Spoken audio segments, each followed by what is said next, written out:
Beaucoup de ceux qui détiennent plus de ressources et de pouvoir économique ou politique semblent surtout s'évertuer à masquer les problèmes ou à occulter les symptômes, en essayant seulement de réduire certains impacts négatifs du changement climatique.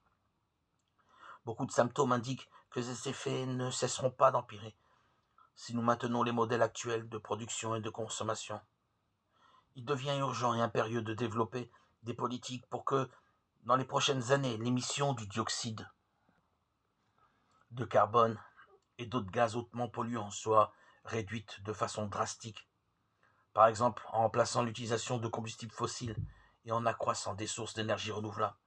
Dans le monde, il y a un niveau d'accès réduit à des énergies propres et renouvelables. Il est encore nécessaire de développer des technologies adéquates d'accumulation. Cependant, dans certains pays, des progrès qui commencent à être significatifs ont été réalisés, bien qu'ils soient loin d'atteindre un niveau suffisant.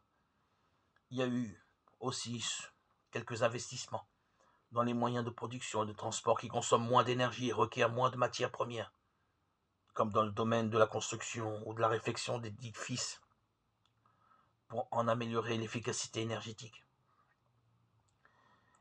Ces bonnes pratiques sont loin encore de se généraliser.